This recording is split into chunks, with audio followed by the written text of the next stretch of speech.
Hello NEET MCQ series में आपका स्वागत है। आज हमारे पास एक क्वेश्चन है जो आया था नीट 2016 में। तो चलिए क्वेश्चन पढ़ेंगे। Which one of the following statement is not correct. नीचे दी गई चार स्टेटमेंट में से कौन सा करेक्ट नहीं है।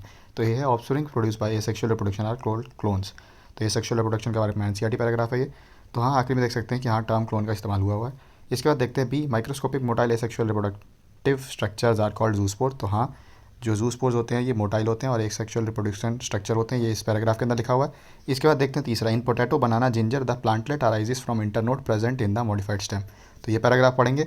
Potato propagate by tuber which has birds over its eyes और नोट्स। तो पोटैटो के प्रोपोगेशन होता है आई और नोट से। ये बर्ड्स नए प्लांटलेट बनाते हैं। बनाना और जिंजर जो होते हैं ये राइजोम की मदद से प्रोपोगेट करते हैं, जो एक वर्ड है और नोट से निकलता है। लेकिन ये हमारा जो ऑप्शन कह रहा है वो कह रहा है इंटरनोड के बारे में। तो इसका मतलब ये गलत ऑप्शन हो गया। तो यही हमारे इस क्वेश्चन का आंसर में हो जाएगा। तो चलिए इसको मार्क कर देते हैं।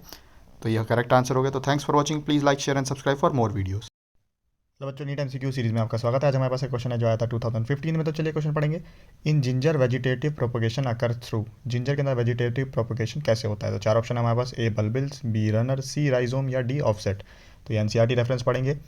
इसके अंदर क्या लिखा हुआ है जो मैंने रेड से अंडरलाइन किया हुआ है, the rhizome of banana and ginger.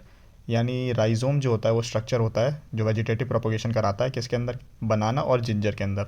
और नीचे ये डायग्राम भी दिया हुआ है जिंजर का, और यहाँ पे लिखा हुआ है कि क्या है B structure, rhizome of ginger. यानी वेजिटेटिव प्रोपोगेशन जिंजर और बनाना में होती है किससे, राइजोम से।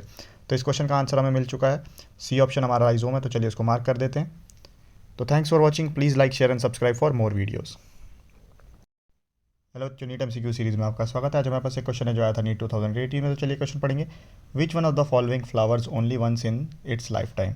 नीचे दिएगा चार ऑप्शन में से कौन सा ऐसा प्लांट है जो केवल एक ही बार फ्लावर करता है अपनी पूरी ज़िंदगी के अंदर, यानी अपनी पूरी लाइफ टाइम के अंदर जितनी देर तक वो रहता है अलाइव।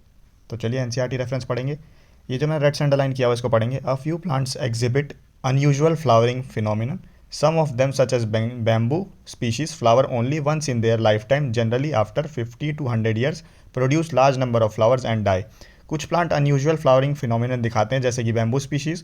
वो क्या करते हैं अपनी पूरी ज़िंदगी के अंदर एक ही बार फ्लावर करते हैं, जैसे कि 50 से 100 साल के अंदर एक बार खूब सारे फ्रूट्स अपने मतलब पैदा करेंगे वो, और उसके बाद मर जाएंगे। तो इस क्वेश्चन का आंसर हमें मिल चुका है, वो हो गया बैम्बू। तो चलिए देखते हैं कौन सा ऑप्शन बैम्बू है। ए ऑप्शन हमारा बैम्बू स्पीशीज़ है। तो चलिए उसको मार्क कर देंगे। तो thanks for watching. Please like share and subscribe for more videos. Hello बच्चों नीट एमसीक्यू सीरीज में आपका स्वागत है। आज हमारे पास एक क्वेश्चन है जो आया था 2016 में। तो चलिए क्वेश्चन पढ़ेंगे। ये एक मैच द फॉलोइंग क्वेश्चन है जिसके अंदर कॉलम 1 को कॉलम 2 से मैच करना है। तो सबसे पहला है गैमेटोजेनेसिस। तो एनसीईआरटी रेफरेंस ये रहा। इसके अंदर क्या लिखा है, gametogenesis process of formation of two male gametes, male and female gametes are haploid. तो फॉर्मेशन ऑफ गैमेट हो गया गैमेटोजेनेसिस।